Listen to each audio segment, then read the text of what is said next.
texto designado diz amém.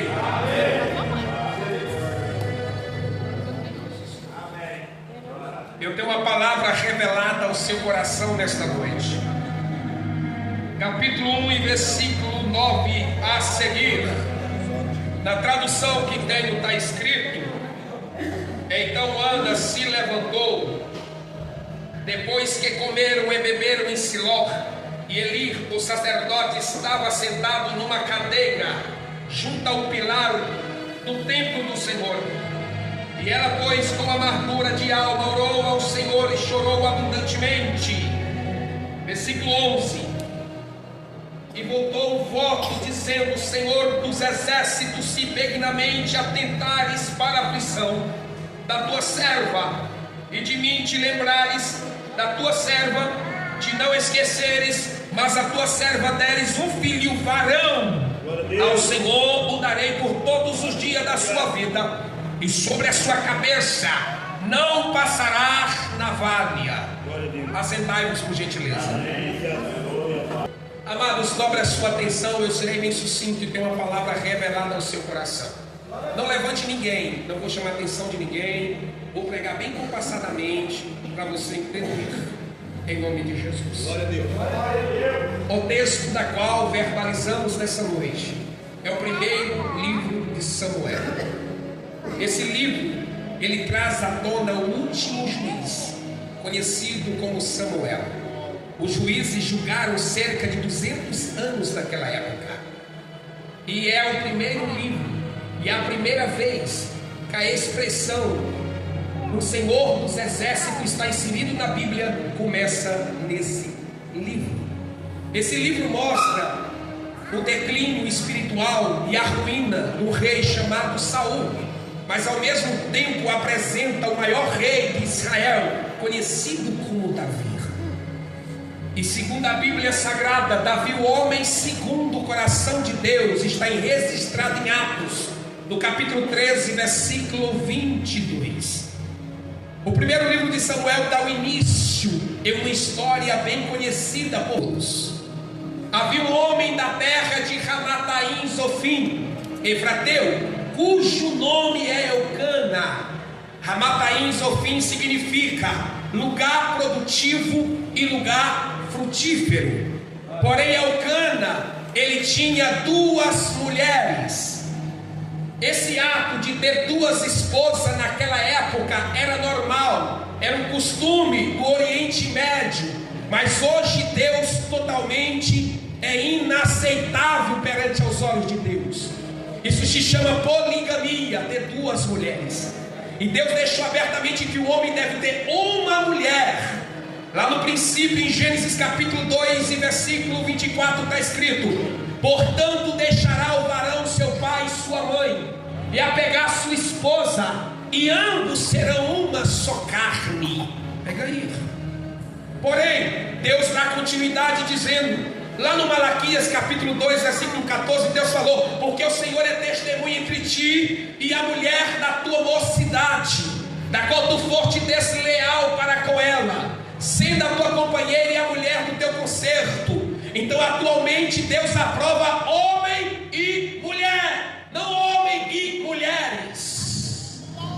Mas aqui diante do texto ainda consistia o ato matrimonial, o homem casado com duas mulheres. E naquele exato momento está escrito que Eucana, porém casado com Ana e Penina. Penina dava filhos, André. Ana, porém, o Senhor fechou a madre de Ana.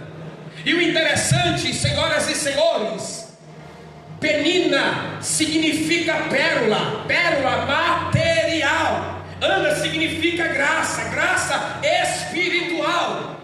Mas talvez a sua mentalidade já está distorcendo algo de tamanha importância, dizendo: pastor, como pode o espiritual gerar no lugar produtivo e no lugar frutífero, que é Ramataim?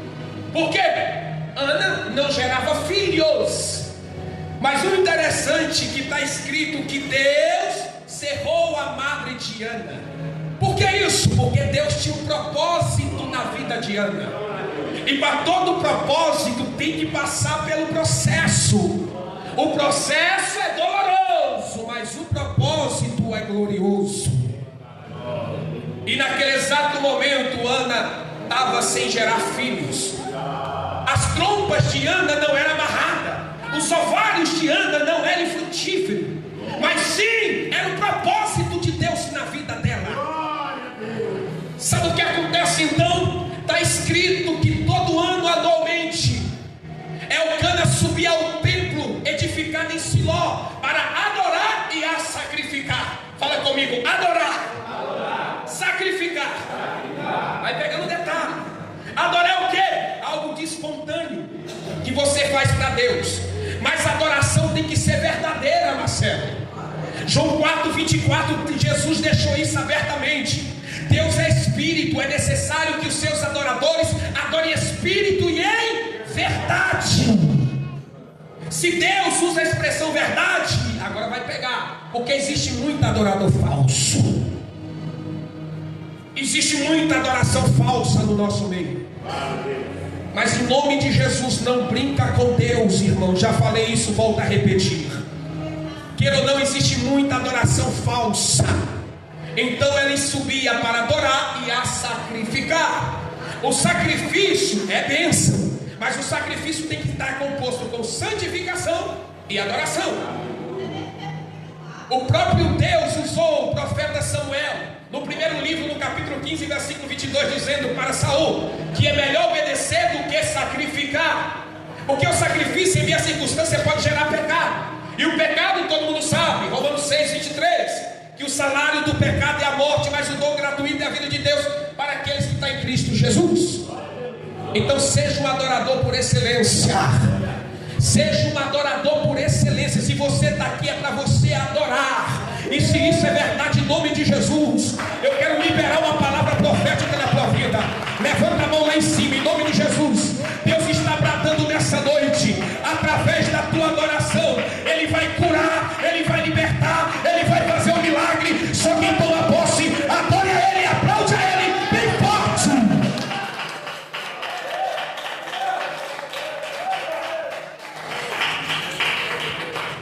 E quando chegava ali no templo edificado em Siló, eles faziam, após a adoração, sacrifício. Pega o detalhe da mensagem, aqui que vem a revelação, olha que lindo. Está escrito que Elcana, após o sacrifício, pegava uma porção. Quem está comigo fala glória. Pega isso aqui, irmãos. Tem que ter por quê, para quê e para quem. Todo texto tem que ter um contexto, porque se não tiver o contexto, se torna um pretexto para uma heresia. Então muita atenção em nome de Jesus, muita atenção. Elcana, após adorar, ele pega uma porção, está escrito, e dá para a Penina, uma porção para a Penina.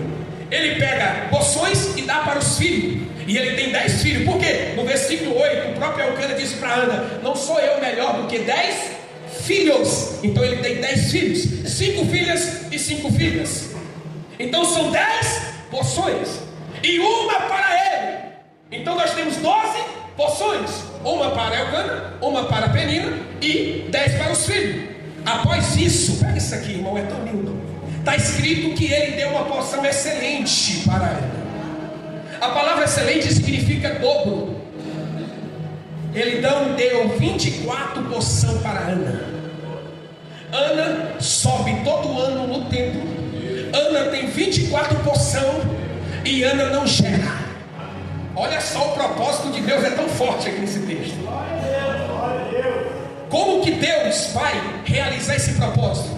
Certa feita então, está escrito que a própria Ana, após ter feito adoração, após ter participado do sacrifício, o próprio seu esposo disse para ela, que está escrito que Elcana amava Ana. Elcana amava um amor incondicional, um amor que não quer nada em troca. Jesus também fez isso por mim e por você. João 3,16, porque Deus amou o mundo de tal maneira que deu seu Filho unigênito para que todo nele crê não pereça, mas tenha a vida eterna.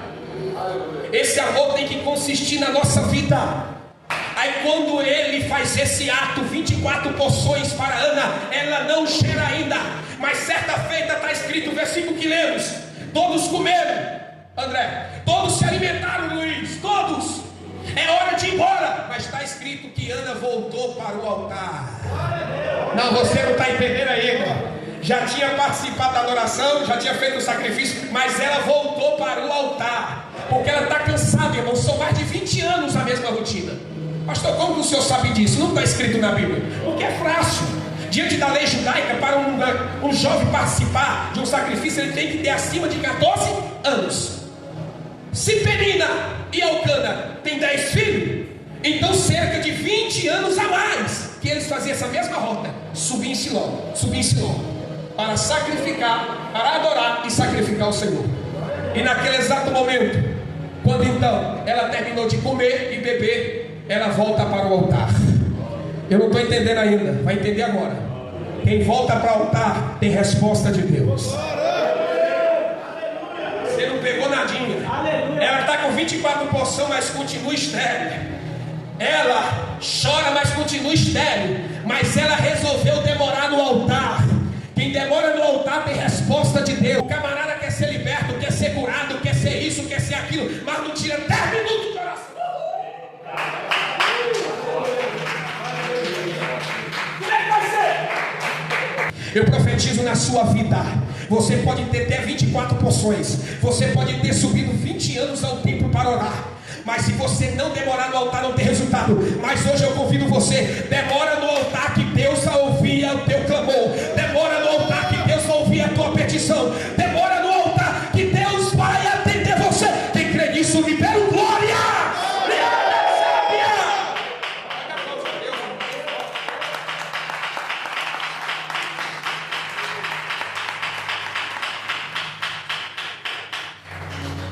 Quando ela demora no altar, está escrito que o sacerdote Eli sai de trás da pilastra. Como que é isso? O sacerdote, ele é representante de Deus legal na terra. Eu não entendi ainda, pastor. Quando você demora no altar, o próprio Deus sai do esconderijo. Não peguei ainda. O próprio Deus sai do esconderijo do Altíssimo para te atender. Eu não peguei ainda. Quando você demora no altar, Deus desce para te responder. Quando você demora no altar, não há tempestade que vai impedir a resposta de Deus. O mundial é Deus. Faz um voto. Quando ela faz um voto dizendo um filho, e ela é determinada ainda, ela fala: um filho varão. Olha só, determina a sua bênção, irmão. Tem gente que não presta nem para pedir. Quando ela apresenta a Deus sinceramente de corar, eu vou bater nessa técnica, porque aqui agora vai vir um show. De corar? Então olha para o irmão bonito que está do seu lado e fala assim para ele: o coração tem poder. O coração tem poder. O coração sincero e a demora no altar, você vai ter família restituída, você vai ter uma libertação por completo, você vai ser uma pessoa íntegra, você vai estar apto para socializar no meio da sociedade, porque esse período aqui você está ressocializando. Então, um coração puro. Quem crê com o coração tem poder, dá glória. Agora olha para o negro e dobra atenção em nome de Jesus.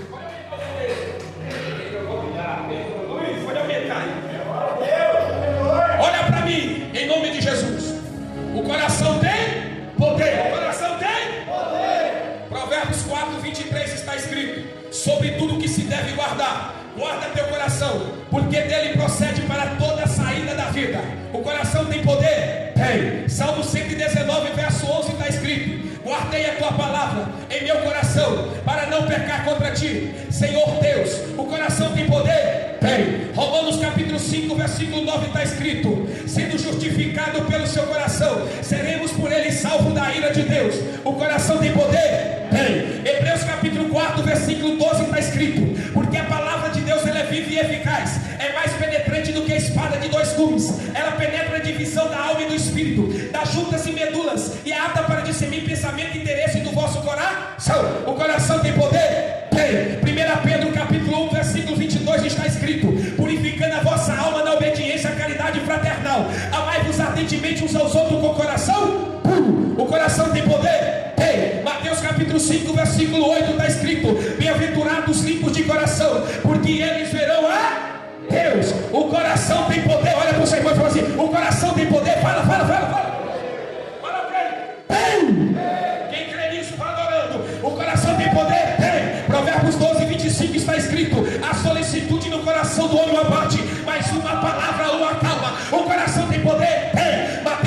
capítulo 6, versículo 21 está escrito: porque aonde tiver o vosso tesouro, estará o seu coração. Agora olha para o negrão que prepara o glória. Sabe por que Deus reservou para mim, para você não subir no coração do homem? Se chama mistério, porque